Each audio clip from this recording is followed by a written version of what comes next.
ہمارا آج کا سوال، خداوند یسوع مسیح کی پیدائش کون سے مقام پر ہوئی تھی؟ اس ویڈیو کے اندر میں بائبلی تعلیمات کی روشنی میں اس سوال کا جواب دوں گا اور اس کے بعد کچھ مددگار تعلیمی وسائل کو جاننے میں آپ کی مدد کروں گا، لہٰذا اس ویڈیو کو آخر تک دیکھیے۔ بائبل مقدس خداوند یسوع مسیح کی پیدائش کے واقعات متی 1 باب اس کی 18 سے 25 آیات، 2 باب اس کی 1 سے 12 آیات، لوکا 1 باب اس کی 26 سے 38 آیات اور پھر 2 باب اس کی 1 سے 20 آیات کے اندر بیان کرتی ہے۔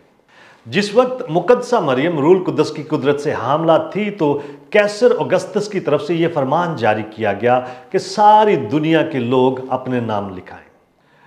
اس کا مطلب یہ ہے کہ رومی علاقوں میں موجود ہر شخص کے لیے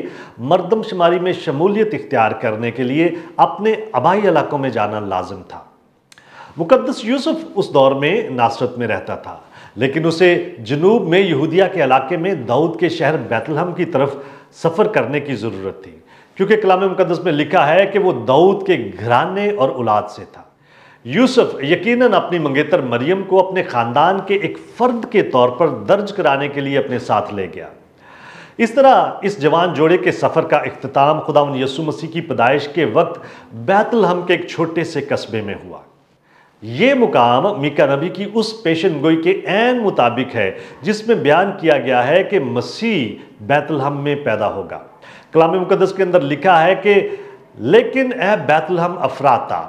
اگرچہ تو یہودا کے ہزاروں میں شامل ہونے کے لیے چھوٹا ہے تو بھی تجھ میں سے ایک سردار نکلے گا اور میرے حضور اسرائیل کا حاکم ہوگا، اور اس کا مصدر زمانہ سابق قدیم الایام ہے۔ چونکہ بہت سے لوگ مردم شماری کی غرض سے اپنے آبائی علاقے بیت لحم میں واپس آ چکے تھے، اس لیے یہ چھوٹا سا قصبہ لوگوں سے بھر گیا ہوگا۔ مریم اور یوسف کے لیے سرائے میں کوئی جگہ نہ تھی، جس کی وجہ سے وہ واحد میسر مقام یعنی جانوروں کے استبل میں پناہ لینے کے لیے مجبور ہو گئے تھے۔ اگرچہ بائبل مقدس مسیح کی پیدائش کے وقت وہاں پر جانوروں کے موجود ہونے کا کوئی ذکر نہیں کرتی، مگر لوکا کا کہنا ہے کہ بچے یسوع کو چرنی میں رکھا گیا تھا، اور چرنی کی موجودگی جانوروں کی موجودگی کی واضح نشاندہی کرتی ہے۔ روایتی طور پر لوکا 2 باب اس کی 7 آیت میں جس سرائے کا ذکر کیا گیا ہے اسے ایک طرح کا کاروباری مسافر خانہ بھی خیال کیا جاتا ہے، اور مریم اور یوسف نے جس جگہ پناہ لی تھی وہ اس سرائے کے آس پاس موجود جانوروں کے رہنے کی کوئی جگہ تھی۔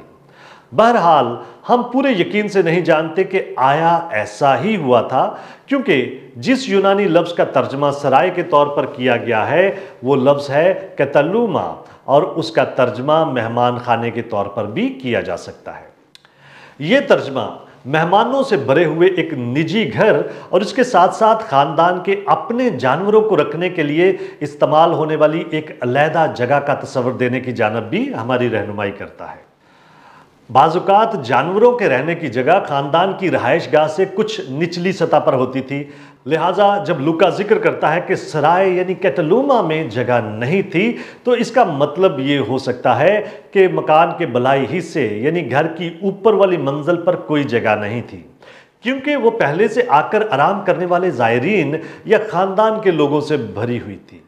آثار قدیمہ کی دریافتوں سے ایسے گھروں کا انکشاف ہوا ہے جن میں گھر کے سامنے والے حصے اور اس کے پیچھے والے حصے کو جدا کرنے والی صرف ایک دیوار ہوتی تھی جہاں جانوروں کو محفوظ رکھا جاتا تھا۔ گھر کو ان 2 حصوں میں تقسیم کرنے کی تدابیر کسی نہ کسی لحاظ سے گھر سے منسلک یعنی خاندان کے اپنے جانوروں کے لیے اندرونی پناہ گاہ کی طرف بھی اشارہ کرتی ہے۔ اس کے علاوہ خداوند یسوع مسیح کی پیدائش کی جگہ پر ایک چرنی یا جانوروں کی کھرلی بھی موجود تھی جسے نومولود یسوع مسیح کو لٹانے کے لیے استعمال کیا گیا تھا، جیسا کہ لوکا 2 باب اس کی 7 آیت بیان کرتی ہے۔ ایک تصور یہ بھی ہے کہ جس پناہ گاہ میں خداوند یسوع مسیح کی پیدائش ہوئی تھی وہ بیت لحم کے شمالی حصے میں ایک جگہ تھی جسے ادر کا برج کہتے ہیں۔